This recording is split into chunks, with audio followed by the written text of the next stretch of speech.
Good morning, students. Today in this lecture, we are going to start the portion network from our syllabus. This network portion is common in IP and CS both with a few differences.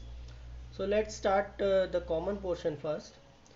First of all, what is a network? आप सभी ने सुना होगा कि network internet, तो internet is one of a type of a network, a big network. So network is the interconnection of two or more computers.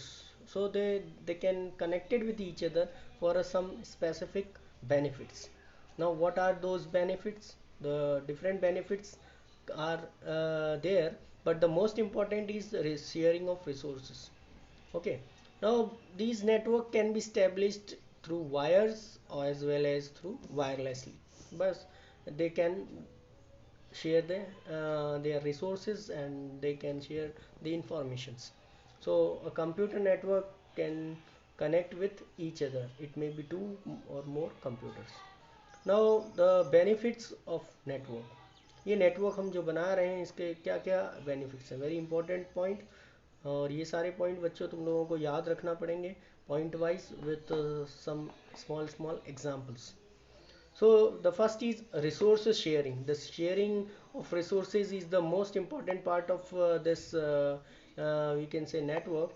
In this sharing resources are first of all, see, resources can be a hardware device, a printer, a scanner, or it can be a information, a data part. So sharing of data or information, printer, scanner, CD drives, memory, so all these comes under resource sharing. And benefit of the network, the most important benefit is resource sharing of network. Now second benefit is effective communications. हमने देखा है कि हम किसी भी person से easily chat कर सकते हैं, वीडियो कॉल कर पाते हैं, आजकल हम बात कर पाते हैं. ये क्यों हो पा रहा है? क्योंकि there will be a network between all of us. हम लोगों ने एक नेटवर्क बनाया है. Maybe this is a phone network, maybe this something other networks, but computer network will work on the same principle. So effective communication is possible because of this network. Now the third one is less expenses. अगर हर computer अपना अपना printer रखेगा, अपनी memory device रखेगा, data अपना अपना रखेगा, बार बार वो कॉपी पेस्ट करना पड़ेगा हमको जा जाके. और कॉपी पेस्ट भी अगर एक चीज़ इंडिया में है और हमको यूएस तक ले जाना है उस डेटा को, तो हमको जाके वहाँ पर पेस्ट करना पड़ेगा. तो it will be very expensive and non feasible. तो इसीलिए by using network it becomes less expenses and reliable of course. क्योंकि रिलायबिलिटी बढ़ती जाएगी भाई, हम लोग इजीली कम्युनिकेट कर सकते हैं, हम जो भी काम करना है कर सकते हैं. The next advantage is central storage of data. हमारा जो डेटा होगा वो एक जगह पे स्टोर रहेगा. अब कोई भी चीज़ अगर एक जगह पे स्टोर रहेगी तो हर कोई उसको एक्सेस कर सकता है. कोई उसमें मॉडिफाई करेगा तो किसी दूसरे को वो मॉडिफाइड वर्जन दिखेगा. अगर मल्टीपल कॉपीज़ हैं तो जो कंसिस्टेंसी है वो नहीं रहेगी. किसी में अपडेटेड रहेगा डेटा, किसी में नहीं रहेगा.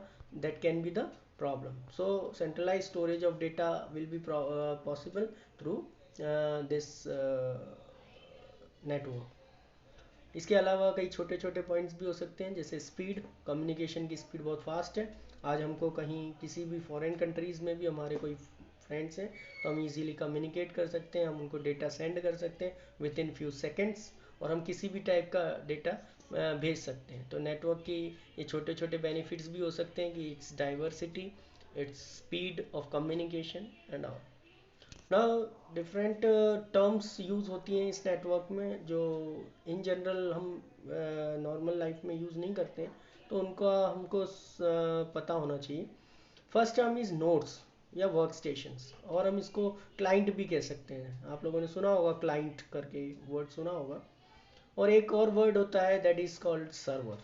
ठीक है, सर्वर शायद आप लोगों ने सुना होगा कि सर्वर बिजी है, इंटरनेट नहीं चल रहा है, सर्वर ख़राब हो गया है, एटीएम मशीन नहीं चल रही, इस तरह की टर्म्स हैं.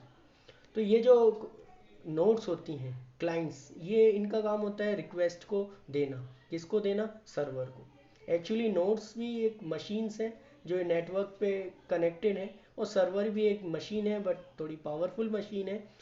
ये जो नोड्स होते हैं ये अपनी रिक्वेस्ट देते हैं, कोई काम कोई जॉब कराना है, ये रिक्वेस्ट देंगे सर्वर को। सर्वर उस रिक्वेस्ट को देखेगा। तो कई सारे क्लाइंट्स हो सकते हैं। ये सारे क्लाइंट्स किससे कनेक्टेड होंगे? एक सर्वर से। A server is a very powerful machine while clients are not so powerful, they are thin nodes, उनको नोड्स कहते हैं। इसीलिए ये जो सर्वर है ये एक्चुअली डेटाबेस से कनेक्टेड होता है, डेटाबेस इसके पास होता है। इसके सॉफ्टवेयर डेटाबेस से रिजल्ट्स को फैच करते हैं। तो सबसे पहले जो क्लाइंट है हमारा, फॉर एग्जांपल एक एटीएम मशीन, एटीएम मशीन एक क्लाइंट हो सकती है।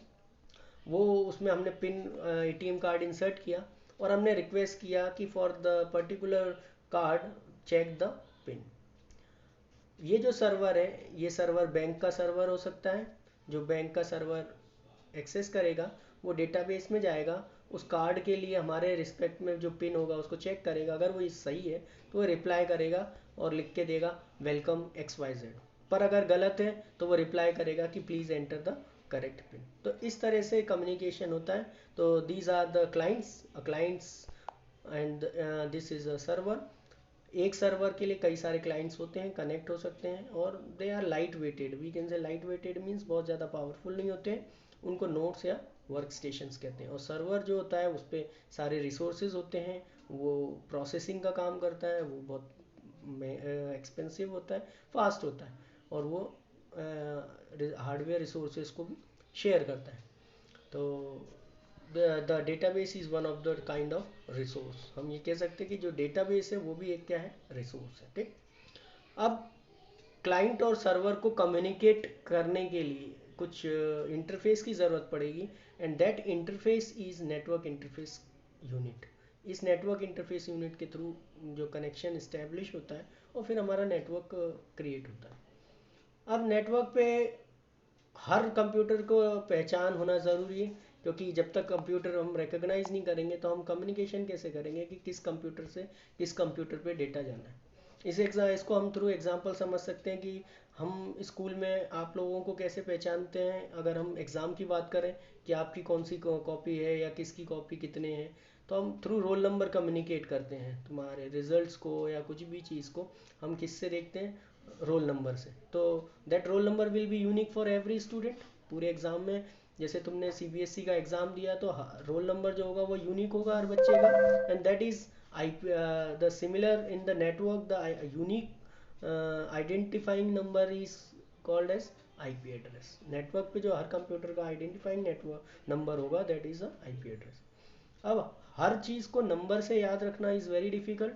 मान लो तुम्हारे रोल नंबर है सबके, तो कैसे याद रखेंगे? या तुम लोग आपस में कैसे रोल नंबर वाइज कम्युनिकेट करोगे कि रोल नंबर 1202 कॉपी दो मुझे? ऐसा तो नहीं हो सकता। तो हम लोग तुमको नंबर नाम से बुलाते हैं कि XYZ पर्सन, ABC बच्चा। सिमिलरली कंप्यूटर में भी क्या होता है कि हर कंप्यूटर या हर सर्वर या क्लाइंट के नेम्स होते हैं, and that is called as domain name. ठीक है। For example Google is the name of a server. उसका IP एड्रेस एक है बट उसका एक डोमेन नेम है गूगल। तो whenever we write Google, तो